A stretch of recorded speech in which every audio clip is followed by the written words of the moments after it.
Welcome to the Unbreakable Mind and Body podcast. I am your host, Tiana Gonzalez, a multi-passionate creative, storyteller, and entrepreneur with a fierce love for movement. This is our space for powerful stories and actionable strategies to help you build mental resilience and elevate your self-care practice. Together, we will unlock the tools that you need to create an unbreakable mind and body. Welcome back to the show. I'm your host, Tiana, and I want to ask you a question. Think about the last time that you stuck with something for 90 days straight. How did that make you feel? How did it change your life? Now, I want you to really sit with this and think about it, because consistency is going to be the true driver of lasting results in your life for anything you're working towards. Not perfection, not intensity, not randomness, not going hard one day and then needing to take 3-4 days off in a row. Now, you know this podcast publishes an episode every Monday. I am committed to the process. I'm committed to putting something out that could be helpful to you or to your friends if you share the episode with them. And in doing this, in the practice of keeping myself on the hook, that I have to consistently record episodes and publish them and then promote them, I have become a podcaster. And it's through the action, through the work, that I have actually been able to make that happen. And so now I've been able to shift from having an idea and saying, oh, it would be really cool if I had a podcast, to being able to show someone a library or a catalog with over 60 published episodes. Now, for people who have huge platforms, people who have a big audience, people who are doing things with ads and are getting some funding and assistance, maybe 60 episodes is not a lot. But for someone who's a solopreneur, who's failed 100 times over in various business opportunities and offerings and changed jobs several times in her career, and shifted even on the path, jumping from one industry to another, and circling back again. 60 episodes of a podcast is a lot, and I celebrate that. So on this episode, we're going to dive into why most people fail, what consistency can actually look like, and then I'm going to give you a practical framework so that you can build consistency and routine into your lifestyle starting immediately. Now, before we dive in to the solutions, let's first talk about some of the challenges we're seeing. Why do people start off strong and then fall off? You've seen those 12-week challenges. You've seen a 90-day challenge. There are gyms and clubs that will do challenges from time to time. They seem to have lost a little bit of steam and popularity, but at one point, I remember everywhere I looked online and at various gyms, there was some sort of challenge always happening.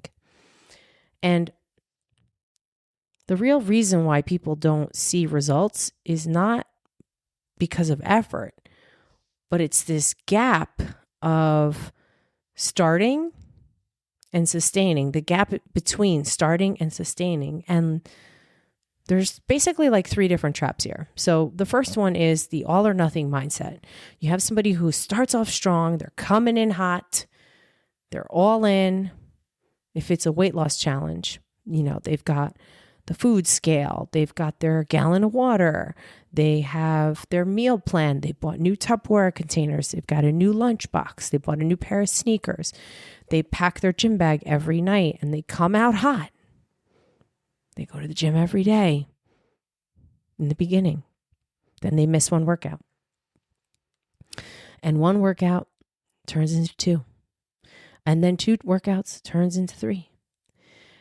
And what started out as oops, I missed one, turned into I fell off. And I have seen this a lot. People say, oh, I'll start on Monday. Will you though? Or people will say, well, this is what used to work for me. Well, if it worked so well for you, why did you stop doing it? Because they came out hot and they didn't have balance. The second trap is waiting to feel ready. Sometimes people need to get organized before they start. They need to get all their ducks in a row. It needs to be perfectly executed, in air quotes. They need to feel motivated. And this is just setting you up for failure. Because the person who starts out, even if it's not perfect, if it's a little messy, if they make one or two mistakes, but they're showing up, they're going to get much further along than the person who is waiting for perfection. Now, the third trap is someone who is chasing results instead of creating a sustainable process. I would be somebody who fell into trap number 3 often, because I used to compete in bodybuilding shows. And so there was this clear distinction between being on season and off season. And when I was on season, everything was tight. Same bedtime, same wake up time. I had everything down to a science, and it was like clockwork. I used to run a very tight ship. And, I've been told I still run a pretty tight ship now. And I think that just comes from having a good foundation of healthy habits. And, I was a little bit crazy back in the day. I would make sure that all of my meals were packed at night. Everything was in the proper Tupperware containers. I had my lunch bag. I had my condiments and utensils. Definitely several cans of diet soda, my pack of sugar-free gum, my mustard, and hot sauce. I would always have 2 or 3 sets of gym clothes in my bag and a pair of sneakers. It depends on what time of life we're talking about here, because when I was a trainer, this was significantly easier. When I worked in corporate America, I would have not only my laptop bag with my paperwork and my laptop in it for work, but I also would have a 6-pack bag, which had my food in it. And then I also had a gym bag. So this is what I was traveling around with when I was in my show prep towards the later part of my bodybuilding career. But I wasn't focused on necessarily, at the time, I wasn't focused on building this as a sustainable lifestyle. I was focused on the end result. I was focused on show day. I was focused on that big blow up that was going to happen at the end of the show prep, where I was going to show everybody all of the hard work and dedication that I had put in for months. But then what would happen after? And so it would be hard to stay consistent, because I was obviously all or nothing with the mentality that I had. I was really extreme with my discipline and habits, and I was focused on an outcome and not necessarily on who I had to become in order to make it sustainable. Now, this is an extreme case, because I do not believe that being in a show prep is a healthy or sustainable way of life long term. But thinking about the habits I developed and how I was able to shift eventually, not at first, into having consistency in my life, the truth is that consistency is kind of boring. And that's the point. It's the things you do daily that are not super exciting. And what I realized is that the key to success was not about how great I looked on show day, but it was about who I became in the process of working my way towards that goal.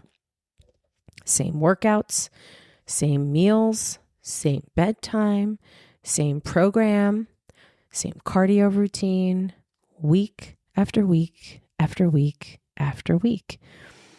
In fact, there is a trend that goes around on social media significantly where it's like what I eat in a day or day in the life of, and it's all the food.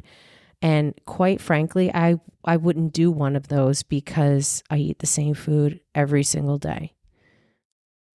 I literally eat the same food every day. I may shift what I eat for breakfast to what I eat as my second meal. I may have a substitution here and there, but generally speaking, I don't need a grocery list. I know exactly what I need every week. And that works for me. The variation will come in with maybe the flavor of seltzer that I choose to buy, or the type of gluten-free waffles that I grab from the freezer section. I do eat those a couple of times a week. They are quick, delicious when you put them in the air fryer, and it's like the perfect sort of crust for tuna with light mayo. So yeah, that's my jam.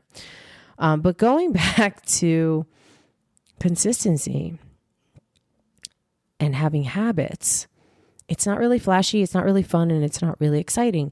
And that is also part of the reason why so many people have a hard time with it, because they may have this preconceived notion or idea that like, oh my gosh, in order for me to create this huge change in my life, I've got to do some catastrophic things and really just like pull the tablecloth away and start over. But that's not it. So the other part about this is it's small actions. It's teeny tiny little things that compound over time and that help you to become unstoppable. Every workout, every meal, every bedtime, every repetition, it all adds up. And when you're on a program or in a plan and you go off plan, it's important to acknowledge that and to find out why. Not only why did you go off plan, but first of all, why were you on the plan in the first place, right? What is the objective here? And then maybe the requirements that you've established for yourself. If you find that you're always going off the plan, you need to reevaluate the requirements you've set up for yourself, not the plan itself. Right? The goal stays the same, but how you get there changes. The destination is the same, but maybe you change vehicles. Maybe you choose to get on a train instead of drive. Do you understand? I hope. The other thing is you need a system. So it's not just willpower. It's not just desire. You need to have a system in place in order to make this successful. Because remember, you are trying to show up, stack up, and win. And while that sounds exciting and dramatic, in the day-to-day, it's really not. But in order to make that happen, it has to be something that's doable. It has to be something that you can sustain. Willpower is a finite resource. So you've got to make sure that your environment and your habits and your routine are supporting you. If you're someone who works the night shift, maybe going to the gym early morning is not the ideal for you. Maybe it is. If you're someone who has a hard time sticking to the plan on the weekends, there are options for you. You can create meals and have them ready to go, packed, weighed out in your portions and in the refrigerator, that you can heat up and eat so you don't have to actually waste time thinking about it or be tempted by going off plan because you've got your food. You're good to go. And your schedule, you have to think of your workouts like it's a meeting. You put it in your calendar. It's a non-negotiable. So if something comes up that conflicts with it, we're not canceling the workout. Maybe we have to move it depending on what it is. But it's got to get done. You don't cancel on your doctor appointment or your dentist. So why are you canceling on yourself? Now, you've got to find the things that are going to help you reduce friction. So for me, you've heard me just talk about having the food ready to go in the fridge. There are a lot of little nuanced things you can do that would set you up for success. You could set out your clothes the night before. You can set an alarm. You can have the coffee ready to go. You can put your sneakers by the door so you don't forget them. These are just some of the examples of ways that you can make this process and this system effective and easy for yourself. Now let's think about this framework, okay? Framework has 5 steps, and it's all stuff we've talked about a million times, but it bears repeating because it's so important. Number 1, you've got to pick one thing that's going to be your primary goal, the thing that's non-negotiable. And you've got to decide what your daily anchor action is going to be for that goal. Okay? If you have a lot of priorities and everything is important, that means nothing is a priority. And you're going to run yourself ragged. Then I want you to define what showing up would look like on a hard day. Okay? On a great day, sure, you can get all your workouts in, you're nailing your meals, you get 8 hours of sleep. But on a hard day, what if you only have 20 minutes to do some movement? What if you're going to have to rely on some shakes because you just didn't have time to eat? And what if you go to bed late? What is showing up on those days going to look like for you? They both count, but you have to decide in advance how you're going to navigate that. Now, number 3, you've got to track it. Maybe a calendar, a whiteboard, planner, something in your phone that reminds you that you can either strike through or check off on a box that says, yep, I did that. I would advise maybe have somebody that can hold you accountable. Maybe it's a coach, maybe it's a friend, maybe it's your workout partner, but someone. And it's not about telling them every detail, but it's just about getting some skin in the game, getting you on the hook. And then the last step in this framework is really about reviewing and recalibrate. So yes, you have a plan, you have a program, you know what it looks like to get these things done on an easy day and on a hard day. You're tracking, you have somebody holding you accountable, and when you need to, you're going to recalibrate things. Because maybe you're getting to a point now where you've got the exercise part on lock and the food's feeling a little bit harder. Or maybe your schedule changed at work, so you need to recalibrate how you're handling things and how you're approaching things. Or maybe things at home have changed. And so your home life, the dynamic is a little bit different. Maybe you have somebody who can help you cook your food, or maybe you don't anymore. And so now you've got to figure that out. So there's always going to be a little bit of flexibility or fluidity in how you get this done. So I want to know, what will you commit to right now? I gave you a framework or a blueprint. Now it's time to apply it. Now let's go back to the top just to refresh, make sure we're driving this message home. Pick your primary goal. Define what showing up looks like on an easy day and on a difficult day. Decide how you're going to track everything. Bake in some accountability. Maybe it's your gym partner, maybe it's your spouse. Figure that part out. And then lastly, create those checkpoints so you can review how you're progressing and then recalibrate when needed. The difference between where you are and where you want to be is in the work that you need to do. Consistently, imperfectly, and without stopping. Now remember, if you do have to pause, that doesn't mean that you failed. Maybe it means you need to change how you approach things and how you want to get to the goal. But I am encouraging you in 2026, this is your time to make shit happen for you. Earlier this week, I was on a masterclass with an attorney, And I bought her course actually. It's incredible because it's all the legal stuff that is necessary to be compliant on a state and federal level. This is in the United States, by the way. And this woman, she just pulled me right in. I saw one of her advertisements. I loved her delivery. She pulled me in, got me to sign up for the masterclass, which was live. And I really appreciated her candor in the emails leading up to the class.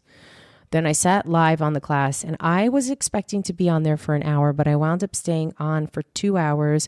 And while on the call, while she was answering questions, I enrolled in the program. The price point was very reasonable, and she had a payment plan that I decided to opt for because it's all the shit that you have to do. So why not do it now instead of waiting and potentially running into an issue? But I'm going to tell you what the thing was that got me to just say, oh my God, here, take my money. In part of her presentation, she said, you need to think about having things in place to protect your business, not the business that you may have as like a hobby idea right now, but the business you want to grow it into. And I know all of you want to grow and have something substantial, something worthwhile, something that's lucrative, something that's going to pay your bills. And in order to do that properly, you need these things to be in place. And it reminded me so much of the conversations that I have with you about making decisions as if the things that you want are on their way. They're taking place. You're becoming that next level, that next version of you. So you already know, as soon as I heard this woman say this, I was like, fuck yeah. She plucked my heart. She knew exactly what to say to motivate me and to get me to take action. Now, I enrolled in this program on Monday, and on Tuesday, I started diving in. I'm recording this on a Wednesday, and I took a few more steps. I'm not going to binge the content and material, and I got to do this methodically and in a way that feels good for me. So just like this conversation, I'm not coming in hot. It's not an all or nothing mentality, and I'm not chasing the end result of having a Fortune 500 company because I'm not there yet. And I don't even know if that's what I want. But I do know that I want to have a very successful digital products business. And I also want to protect the podcast. So I got to do a couple of things, and they are in the works, and it is very exciting. And it is just like what I am encouraging you to do in your life. So listen, I really appreciate your time and attention. This has been a great conversation for us to have, and I hope that you enjoyed it as well. I'd like to ask, if you found this conversation helpful, do me a favor and send this episode to someone that you care about. Maybe somebody who is on the fence or is trying to figure out how to approach the next challenge or setting up the goalposts for the thing that they want the most. I appreciate your time and attention each and every week. I look forward to sitting down with you and having a little chat and sharing my stories and my sidebars and my sidebars. Check the show notes if you want to send me a text and tell me what you're working on. And again, if you found this episode helpful, please send it to a friend. It helps me get more visibility and connect with new, amazing people just like you. All right, I'll catch you on the next one.